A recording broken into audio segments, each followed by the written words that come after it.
Awal tahun 1970-an, pemerintah Orde Baru yang dipimpin oleh Presiden Soeharto lagi gencar-gencarnya membangun.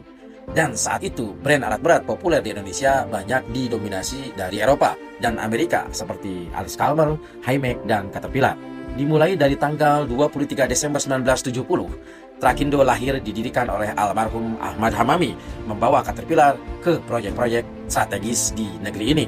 2 tahun kemudian, 1972, United Tractor sebagai divisi alat berat Astra yang dipelopori oleh Pak Teddy Rahmat resmi menjadi distributor alat berat bermerek Komatsu dari Jepang. Hanya dalam waktu 3 tahun saja, Komatsu berhasil sejajar dengan pasar Caterpillar di Indonesia. Tahun 1983, PT Komatsu Indonesia mulai memproduksi ekskavator di Indonesia.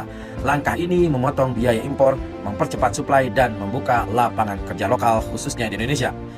Kemudian akhir 80-an, Hexindo hadir membawa Hitachi dan Indotrak Utama memperkenalkan Volvo. Kompetisi ini makin ramai di era awal tahun 1990-an. Tetapi Komatsu sudah kadung menjadi idola baru di dalam dunia alat berat di Indonesia. Ada 3 batu pijakan keberhasilan Komatsu di bawah naungan United Tractor yang dipimpin oleh Pak Teddy Rahmat. Batu yang pertama adalah salesman yang tangguh. Kemudian batu yang kedua, jaminan produk support.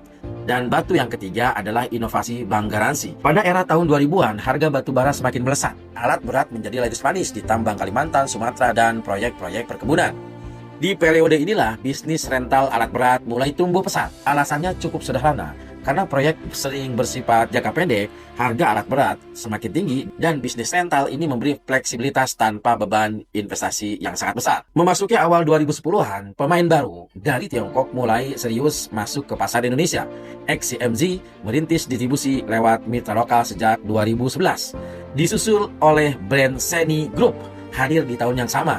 Lalu ada brand Liugong yang mulai dikenal lewat proyek-proyek perkebunan dan konstruksi skala menengah. Pasca pandemi tahun 2021 sampai dengan 2024, semua proyek bangkit kembali. Proyek strategi nasional, IKN, pelabuhan, gudang e-commerce memicu permintaan baru. Bahkan era elektrifikasi mulai masuk. 50 tahun lebih perjalanan alat berat di Indonesia membuktikan satu hal, bahwa teknologi dan merek boleh berganti, tapi peran alat berat akan selalu jadi tulang punggung pembangunan di Indonesia. Selamat Hari Kemerdekaan Republik Indonesia yang ke-80.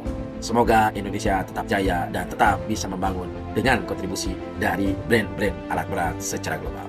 Kalau menurut Anda, merek mana yang akan memimpin 10 tahun ke depan? Tulis di kolom komentar.